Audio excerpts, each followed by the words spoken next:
Hi, how are you? Good. Thank you for joining our interview today, and we're really excited to get to know you. Let's get started with the questions. Megan, can you tell us the three most grateful things that you feel in your life and why? Yes, so I'm grateful for so many things, but first and foremost, I'm very grateful for my family and friends. They are my biggest support system, and I'm constantly inspired by so many people. I guess throughout the years, they've really inspired me to really go out of my comfort zone, to really improve myself as a person, and just be who I am today. So I'm very grateful for them. And the second thing that I am very grateful for in life is just the basics. I feel like, especially during this time of quarantine, you really start to see how a lot of people, especially now with unemployment on the rise and people losing their jobs, that a lot of people can't afford simple things like food, roof over their heads, and like running water. So I really learned to take these things not for granted anymore, because these are things that as humans we need them to survive, and it's a shame that people, I guess, can't afford these things, especially during this time. So definitely more appreciative of these things. And I guess on the flip side, I'm really grateful for the invention of contact lenses and glasses. I guess needless to say, I guess without them, natural selection would definitely have gotten the best to me.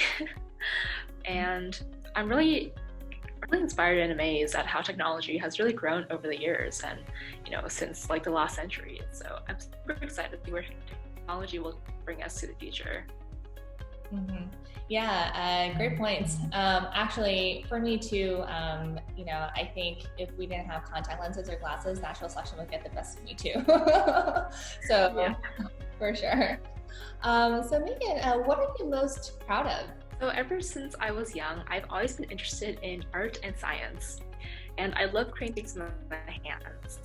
And then I started my interest in design, medicine, and engineering. And when I went off to college, I was so torn between choosing a career path. But I eventually chose to study mechanical engineering and minor in biomedical engineering.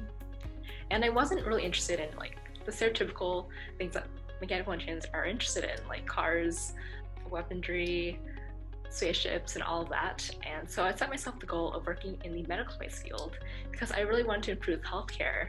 After I graduated last spring, I landed my first full-time job as a research and development engineer at a medical device startup.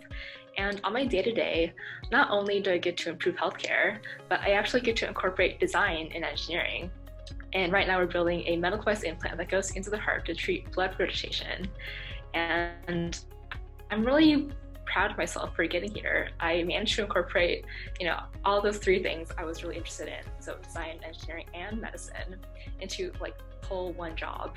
So I'm really proud of myself for getting here and like living out my dream career right now. And I'm super excited to see where this may take me in the future.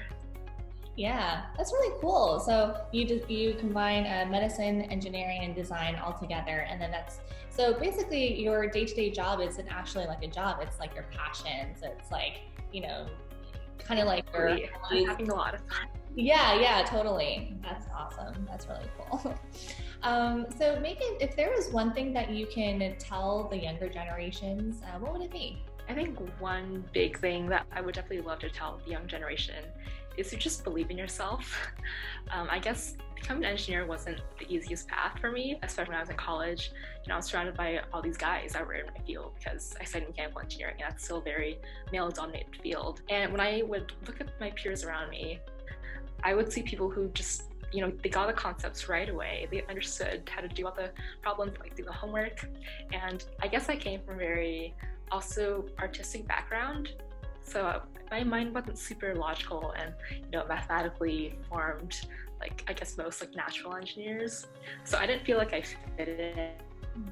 And there were often times where I would question like why I was in engineering. I felt that engineering didn't choose me, if that makes any sense. And I guess from there I kind of stemmed imposter syndrome over the years, and I still sometimes see it now in my work life.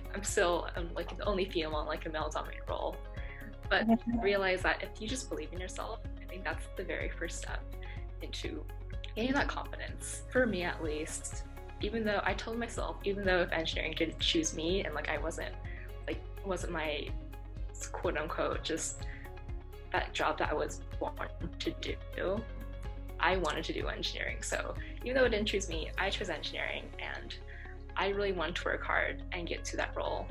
I feel like that really lifted and gave me a more positive mindset on what I wanted to do. And this gave me a lot more confidence in my day-to-day and has allowed me to become a better engineer. So I definitely want to tell the younger generation to just believe in yourself, and that will open up many doors and increase your confidence and really just improve your quality of life.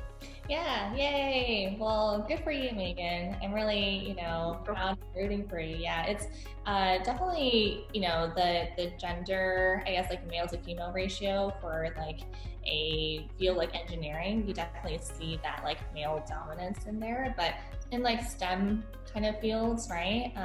But kudos to you for being that female pioneering leader. It's very courageous of you as well. And also, constantly having that, I guess, pressure and also that, environment surrounded around you. It requires a lot of belief in yourself, as you mentioned. So thank you for sharing that with us. Yeah. Thank you. Certainly. All right. So thank you so much for our interview today, Megan. I think we've definitely got a deeper level of understanding about you, and we're really excited to learn more about you throughout this pageant journey as well. So thanks. Yeah, thank you. I had a great time. Thank you so much.